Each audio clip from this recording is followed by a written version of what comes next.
Hello student, welcome to NCERT classes. आज हम क्या पढ़ने वाले हैं? आज हम पढ़ेंगे क्लास 12th के अर्थशास्त्र का चैप्टर फर्स्ट। अब चैप्टर फर्स्ट तो हम पहले पढ़ चुके हैं, तो आज क्या पढ़ेंगे? आज हम देखेंगे क्वेश्चन आंसर। आज की चर्चा होगी प्रश्न उत्तर पे। प्रश्न उत्तर में कौन से टॉपिक्स को ऐड करने से, कौन से वर्ड्स को ऐड करने से हमारा आंसर सबसे ज़्यादा इफेक्टिव होगा और क्वालिटी अच्छी होगी आंसर की। देखो, ऐसा नहीं कि हम आंसर में कुछ भी लिखे जा रहे हैं। कुछ चीज़ें ऐसी होती है जिनको लिखने से आंसर की क्वालिटी बढ़िया हो जाती है और टीचर वो लाइन खोज रहा होता है आपके आंसर में कि वो लाइन मिले और मैं इसको नंबर दूँ। ठीक है, तो हम उसी बातों पे चर्चा करेंगे कि कौन कौन से ऐसे वर्ड्स हैं, किस आंसर में किस वर्ड्स को लिखना है कि आंसर बढ़िया हो जाए। ठीक है, आपको ऐसे की तरह आंसर नहीं लिखना है, आपको पॉइंट वाइज आंसर लिखना है। पॉइंट वाइज में ज़्यादा अच्छे मार्क्स मिलते हैं। ठीक है, तो चलिए स्टार्ट करते हैं। पहला क्वेश्चन क्या है? भारत में औपनिवेशिक शासन के आर्थिक नीतियों का केंद्र बिंदु क्या था? उन नीतियों के क्या प्रभाव हुए? अब देखो, केंद्र बिंदु क्या था आर्थिक नीतियों का? आर्थिक नीतियों देखो, औपनिवेशिक शासन का मतलब है अंग्रेजी शासन। ठीक है, जहाँ पे भी औपनिवेशिक शासन का नाम आएगा आपको सीधा दिमाग में आ जाना चाहिए अंग्रेजी शासन की बात हो रही है। आर्थिक, अर्थ का मतलब होता है धन। आर्थिक क्रिया मतलब होता है कि धन को कमाने वाली क्रिया। आर्थिक नीति का मतलब होता है कि ऐसी नीतियाँ जो बिजनेस से, नौकरी से, जिनसे धन कमाया जाता है, इनको इफ़ेक्ट करें। ऐसे रूल जो इनको इफ़ेक्ट करें। ठीक है, तो जब भी अंग्रेज ऐसे रूल बनाते थे तो किन बातों को ध्यान में रखते थे उसके बारे में लिखना है, और उन बातों को ध्यान में रखने से क्या प्रभाव पड़े, इफ़ेक्ट क्या हुआ भारत को, उन चीज़ों को लिखना है। तो किन बातों को ध्यान में रखते थे कि जो भी नीति हम बनाए उसमें ब्रिटिश का हित हो। ठीक है, ब्रिटिश को प्रॉफिट हो उन नीतियों से, रूल से। कच्चे माल का निर्यातक बनाना, भारत से सारा कच्चा माल ले जाके वो अंग्रेज अपने वहाँ ले जाते थे इंग्लैंड में। ठीक है, तो भारत क्या बन गया? निर्यातक बन गया। निर्यात करना, भारत निर्यात करता था कच्चे माल का। ठीक है, तो भारत को कच्चे माल का निर्यातक बना देना। भारत को ब्रिटिश उत्पादित वस्तु का बाजार बनाना, जो कच्चा माल भारत से गया है इंग्लैंड को, उसी कच्चे माल से वस्तु बनाना और फिर वो वस्तु भारत को ही उल्टा बेचना। ठीक है, तो उनकी उत्पादित वस्तुओं का बाजार भी कौन बन गया? भारत बन गया। तो ये तो उनके केंद्र बिंदु थे। इसका इफेक्ट क्या हुआ? कृषि क्षेत्र में गतिहीनता आई, मतलब कृषि क्षेत्र बहुत ही गरीब बन गया, या फिर इसमें कुछ विकास नहीं रहा। ठीक है, डेवलपमेंट नहीं रहा, गतिहीनता आई। शिल्पकारों में बेरोजगारी देखी गई। सही बात है, जो हमारे यहाँ पे काम कर रहे थे हस्तकला या शिल्पकार, उनमें बेरोजगारी हो गई, क्योंकि सारा कच्चा माल तो वो लेके चले जाते थे, तो हमारे पास कुछ बचता ही नहीं था जिससे हम कोई वस्तु बनाए। हमारी वस्तु बाजार में होती ही नहीं थी, सारी अंग्रेजों की वस्तु होती थी। ठीक है, तो बेरोजगार हो गए। कच्चे माल की कमी होने लगी। सही बात है, कच्चा माल था ही नहीं। अब कच्चा माल रहेगा तभी तो कुछ बनेगा। बाजार में वस्तु की कमी होने लगी कि सारी के सारी कच्चे माल तो वो लेके चले गए, तो बाजार में वस्तु आएगी कहाँ से? हम बनाएंगे कहाँ से वस्तु कोई? विदेशों पर भारत की निर्भरता। अब हमारे यहाँ पे कोई कच्चा माल है नहीं, तो हमारे जो उत्पादक है वो उत्पाद कुछ कर नहीं सकते हैं, तो हम तो डिपेंड होंगे ना विदेशों पे, इंग्लैंड पे या फिर किसी अन्य देश पे, लेकिन डिपेंड तो हो ही गए ना हम विदेशों पे। तो वो चीज़। सेकेंड क्वेश्चन क्या कहता है? औपनिवेशिक शासन काल में भारत की राष्ट्रीय आय का आकलन करने वाले प्रमुख अर्थशास्त्रियों के नाम बताइए। अब जो भी अर्थशास्त्री ऐसे थे जो मेन थे जिन्होंने राष्ट्रीय आय का आकलन किया था, यह आकलन कब हुआ था? वो भी डेट 1881 सन 1881 में स्टार्ट हुआ था। उसके बाद फिर हर 10 साल पे होने लग गया था। वो क्वेश्चन भी आएगा तो देख लेंगे। पहला कौन था? दादा भाई नौरोजी, BKRV राव, विलियम्स डिग्वी। ये 3 तो मैंने लिखे हैं। चौथा और पांचवा आप कमेंट सेक्शन में लिखोगे। ये एज अ होमवर्क की तरह आप समझ सकते हो इसको। ठीक है, मुझे लगता है आपने पढ़ा होगा तो आइडिया होगा चौथे पांचवे का भी, तो उसको आप लिखना। नेक्स्ट क्या है? औपनिवेशिक शासन काल में कृषि क्षेत्र की गतिहीनता के मुख्य कारण क्या थे? औपनिवेशिक शासन काल बार बार आ रहा है और बार बार मैंने बताया है कि अंग्रेजी शासन। ठीक है, अंग्रेजी शासन में कृषि क्षेत्र की गतिहीनता, मतलब कृषि क्षेत्र में बहुत ही ज़्यादा लॉस हो रहा था। इसके क्या कारण थे, क्या रीज़न था? देखो, सबसे पहले तो जमींदारी प्रथा। जमींदारी प्रथा में होता क्या था कि जमींदार अपनी मनमर्जी से किसानों से लगान वसूलते थे। क्यों वसूलते थे? क्योंकि अगर वो वहाँ से वसूल के अंग्रेज़ों को नहीं देंगे तो अंग्रेज़ उनकी ज़मींदारी छीन लेंगे। तो प्रॉफिट कैसे होगा ज़मींदारों को? तो वो जानबूझ के ज़्यादा से ज़्यादा पैसा कृषि से लेते थे टैक्स के रूप में, तो कृषि को प्रॉफिट ही नहीं होता था। नीतियों में कृषि क्षेत्र को अनदेखा करना, जितनी भी नीतियाँ बनती थी ना उसमें कृषि क्षेत्र को अनदेखा किया जाता था। ठीक है, कृषि क्षेत्र में औद्योगिकरण या व्यवसायीकरण, अब जिस टाइम पे आपका पेट ही ना भर रहा हो उस टाइम का आपको बोला जाए कि ये फसल मत उगाओ ये उगाओ, तो फिर कैसे संभव है? आपको कृषि चाहता था कि वो चावल उगाए, दाल उगाए, अनाज कुछ उगाए जो उनके घर में पेट भरे। अंग्रेज चाहते थे कि वो नील की खेती करे, वो गांजे की खेती करे, तो ये तो संभव नहीं था, लेकिन संभव ज़बरदस्ती कराया गया। तो ज़बरदस्ती कराया गया तो इससे हुआ क्या, कृषि क्षेत्र में बड़ी भद्दी स्थिति आ गई, किसान भूखे मरने लग गए, या किसान की बड़ी दयनीय अवस्था आ गई। ठीक है, कृषि क्षेत्र को आधुनिकीकरण से दूर रखा गया। अब आधुनिक मशीन, आधुनिक तरह के बीज, आधुनिक तरह से उर्वरक लाना चाहिए था, लेकिन इन सब को छोड़ के कृषि पे सिर्फ दबाव बनाया गया, आधुनिकीकरण से दूर रखा गया। हल से, वही परंपरागत चीज़ों से कृषि अपना फसल बोता था और सब कुछ करता था। ठीक है, और आधारिक संरचना में कमी। आधारिक संरचना का मतलब होता है बेसिक स्ट्रक्चर। बेसिक स्ट्रक्चर का मतलब है जैसे सिंचाई का व्यवस्था, अब बारिश पे तो निर्भर नहीं रह सकते ना साल भर, सिंचाई की व्यवस्था, सही से उर्वरक मिल जाए, बीज अच्छा मिले, तो ये सारी चीज़ें होती है एक आधारित संरचना। अब अगर हो भी गया, फसल हो भी गया, तो सड़क तो है ही नहीं जो एक जगह से दूसरे जगह ले जाए, कोई यातायात नहीं है, वाहन नहीं है कुछ ले जाने के लिए, तो ये होती है एक आधारित संरचना। बाजार नहीं है कहीं पे, तो ये अगर नहीं होगा तो फिर कृषि क्षेत्र तो वैसे भी गतिहीन होगा ना, डेवलपमेंट कैसे होगा कृषि क्षेत्र में? तो ये सारे कारण थे। नेक्स्ट क्वेश्चन देखो, आप ना जमींदारी प्रथा लिख के ऐसे छोड़ मत देना, ये एक पॉइंट है, इसको ऐसे करके समझाना, इसको ऐसे करके, और फिर यहाँ पे प्रॉपर लाइन लिखना कि जमींदारी प्रथा का रोल क्या था कृषि की गतिहीनता में। फिर आप इस पॉइंट को ऐसे करके आप समझाओगे प्रॉपर कि इसका क्या रोल था, तो ऐसे करके समझाओगे, जितने मार्क्स का क्वेश्चन है उस हिसाब से, तो आपका आंसर और ज़्यादा इफेक्टिव होगा। ठीक है, नेक्स्ट क्वेश्चन क्या है कि स्वतंत्रता के समय भारत देश में कार्य कर रहे कुछ आधुनिक उद्योगों के नाम बताइए। देखो, आधुनिक उद्योगों में सबसे मेन तो टिस्को था। ठीक है, 1907, इसके सन का भी जिक्र कर देना। बाकी क्या था, चीनी उद्योग, रसायन उद्योग, इस्पात उद्योग, कागज़ उद्योग, सीमेंट उद्योग, सूती उद्योग, पटसन उद्योग, तो इन सब का भी जिक्र करना है, लेकिन ये सबसे मेन है। ठीक है, तो इसका जिक्र करके इसको थोड़ा समझा देना कि ये टिस्को किस चीज़ में डील करता था, Tata iron steel and company organisation. ठीक है, तो इसको आप थोड़ा सा समझा दोगे कि स्टील वगैरह में डील करता था, लोहा इस्पात स्टील इन सब में। ठीक है, तो ये हो जाएगा आंसर। नेक्स्ट क्या है, स्वतंत्रता पूर्व अंग्रेजों द्वारा भारत की व्यवस्थित औद्योगिकरण द्वारा दोहरे ध्येय क्या थे?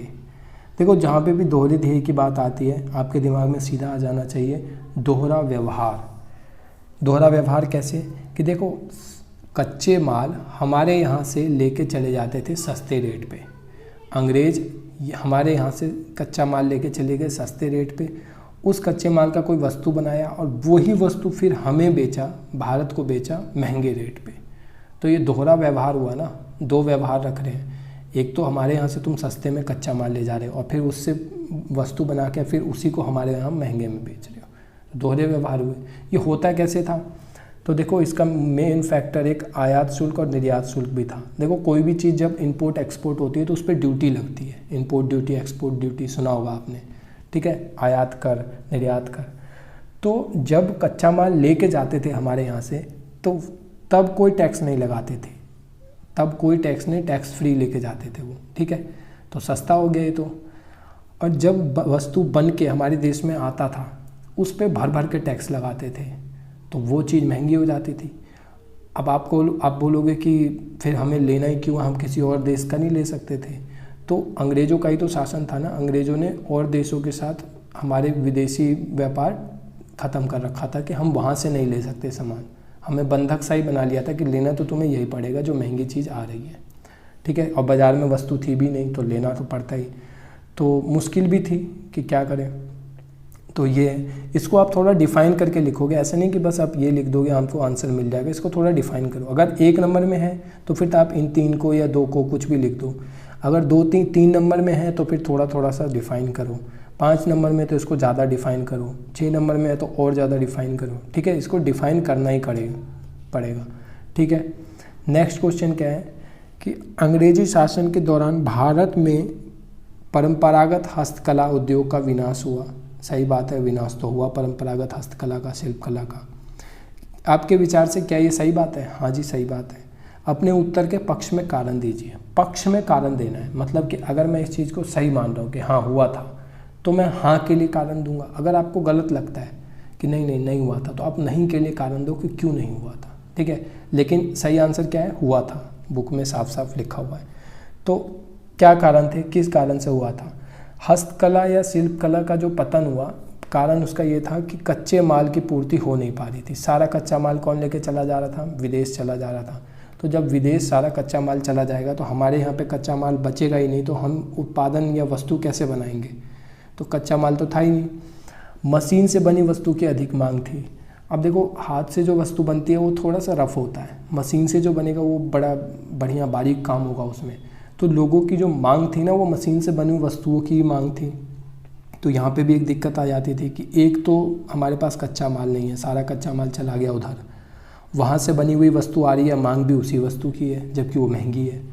तो ये दोनों कारण थे कि हमारे हस्तकला या शिल्पकला का विनाश हुआ। अधिक कर का बोझ। अब जो थोड़ा सा कच्चा माल बचा भी है, जिससे शिल्पकला या शिल्पकार या हस्तकला उद्योग में काम चल रहा है, उस पर भी सरकार ने, गवर्नमेंट ने, अंग्रेजी शासन ने उस पर बहुत ज़्यादा टैक्स लगा दिया।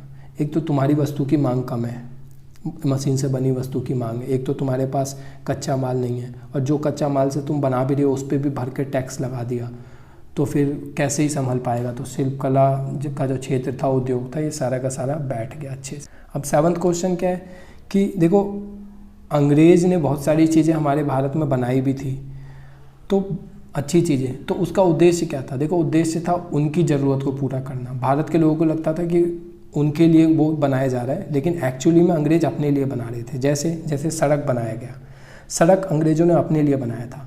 क्यों अपने लिए? कि देखो, कहीं भारत के मध्य में अगर कोई कच्चा माल उपज रहा है तो उसको तो बंदरगाह तक लेके जाएंगे ना, ताकि कच्चा माल लेके जाएं अपने वहाँ, चाहे वो बंगाल का बंदरगाह पे ले जाएं या फिर मुंबई के पोर्ट पे ले जाएं, जिससे पानी जहाज़ से लेके जाएं। तो ये तो सड़क चाहिए ना। तो कच्चे माल के लिए या फिर कोई वस्तु उत्पाद होके आई है तो उसको हर जगह भेजना है भारत के कोने कोने में, तो उसके लिए, या फिर सेना के लिए, इनको एक जगह से दूसरे जाने के लिए, एक जगह से दूसरे जगह जाने के लिए जगह सड़क तो होनी चाहिए ना। अब कहीं पे दंगे हो गए, तुम्हारे पास सड़क नहीं है अच्छी खासी, तो तुम सेना को एक जगह से दूसरी जगह भेजोगे कैसे? जब तक भेजोगे नहीं तब तक उन पे काबू कैसे रखोगे? तो अंग्रेज़ों ने अपने हित के लिए सड़क बनाया, रेल भी अपने हित के लिए बनाया कि कच्चे माल को अगर ज़्यादा लंबे दूरी तक ले जाना हुआ तो, उत्पाद माल को अगर ज़्यादा लंबे दूरी तक ले जाना हुआ तो, सैनिक को अगर एक जगह से दूसरी जगह लंबी दूरी तक ले जाना हुआ तो इसके लिए रेल का यूज किया गया, ठीक है।